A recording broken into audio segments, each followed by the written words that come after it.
Good afternoon. It is truly a historic day today that we have the opportunity to convene and celebrate the signature of Act 457, otherwise known as the M.J. Mike Foster Promise Program on behalf of the people of Louisiana. This has been a journey of about 7 or 8 years that we began in thinking about how we could solve the problem of 1.1 million working-age adults in Louisiana who have a high school diploma or less. People who need the skills to be able to go to work and contribute to Louisiana's economy. Each spring we gather in this Capitol and we have debates about the budget. The reality is our debates are not about budgets. They're not about expenditures. They're not about taxes. They're about people.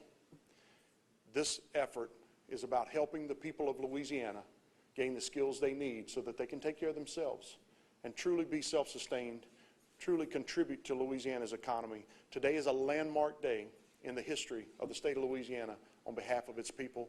I cannot allow this moment to pass without recognizing the Foster family and Governor Foster, who is the father of community and technical colleges in this state. He has truly been a champion of the effort of community and technical colleges. No one more fitting to have this effort named after. So today, thank you for being with us. At this time, I'd like to turn it over to a friend, a colleague, and my commissioner, Commissioner Kim Hunter-Reid. Thank you so much, Monty. Good afternoon. It's a great day to talk about the legacy of governors, and certainly, as I've said before, Governor Foster was more than just a pretty face, as his commercial would say, right, Paige? He had a legacy, a vision for moving education forward, and wanted to make sure, as Monty mentioned, that we had a community college system in Louisiana 20-plus years young, and then this legacy means there's affordability, which means there's opportunity. So having a promise program means there's a promise of a credential for a family member, a credential that will help support a community and build our state even stronger than ever before.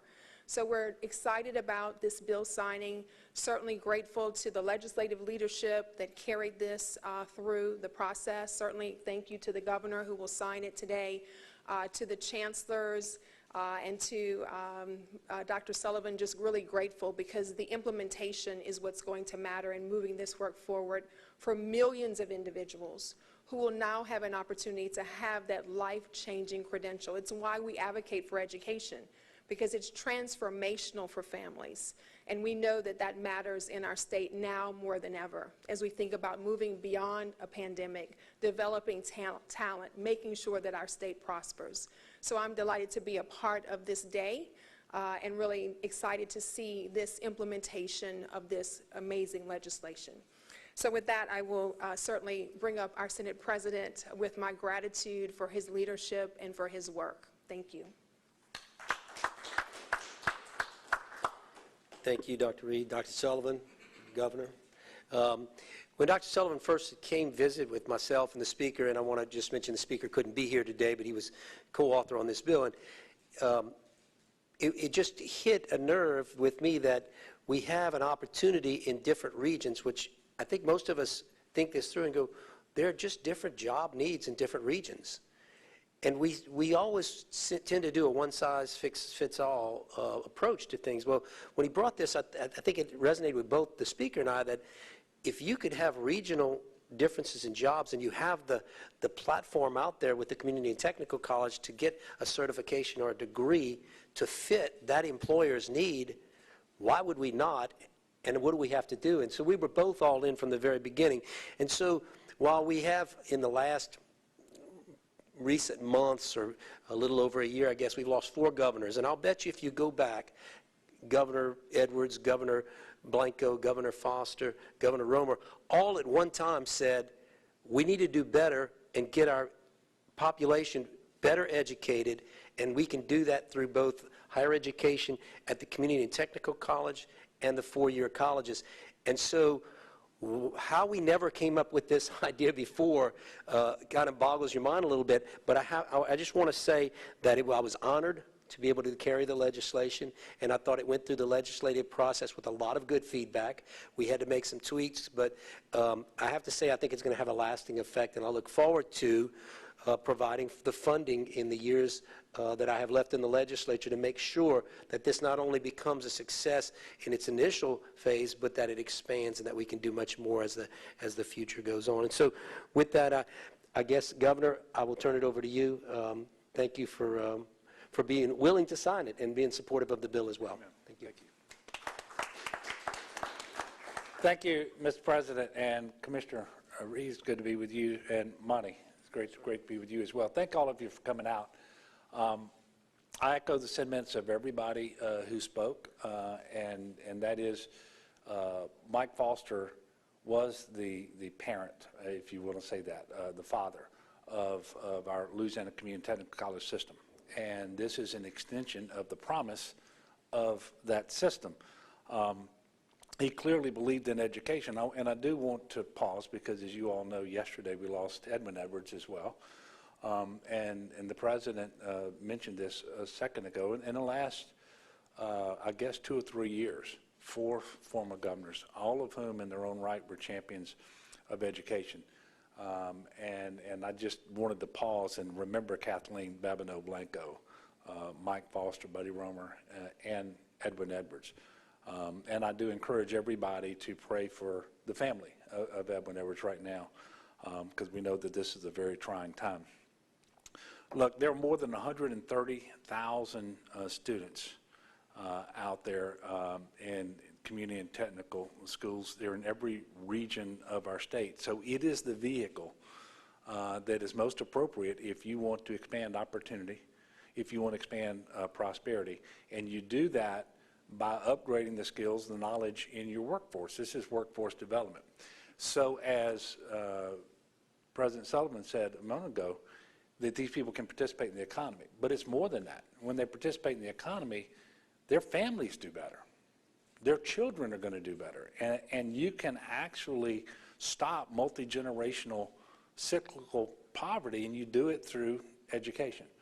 And so any time that we better fund those opportunities, I think it's the right thing to do. So this M.J. Foster Promise Program is a new $10.5 million annual state fund aimed at providing critical workforce training opportunities for Louisiana adults. Because we have way too many people out there in Louisiana who don't have that post-secondary credential or degree that is absolutely necessary today if you want to have opportunity, if you want to have prosperity. And that's the big difference from just a generation ago. It wasn't necessary a generation ago. These people came of age during that time, and they didn't understand how important it was going to be for them and for their family. But now they are understanding it. And so closing that loop so that they can get back in and get that credential degree is incredibly important. And you all know we have a master plan for higher education. I think it's the first time we've ever really done that in Louisiana. But by 2030, our goal is to have 60% of all of our adults with a post-secondary credential or degree. And this is one step that takes us down that road, and it's critically important if we're going to solve challenges here in Louisiana that have plagued us for far too long. And I think we can all be sober enough to acknowledge that we've got real challenges here. And by the way, when I get together with governors, I don't care what state they're from, workforce development is a challenge everywhere. But I do think it's probably a little more pronounced here.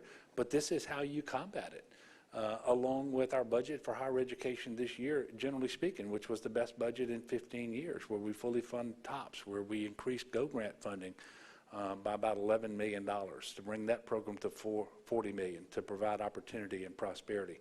But to make sure that we're increasing the formula investment that we have for all of higher education. And finally, including some funding for the first time in many, many years for pay raises so that we can keep the best and brightest here in the classrooms and that we can attract even more. So it all works hand in hand.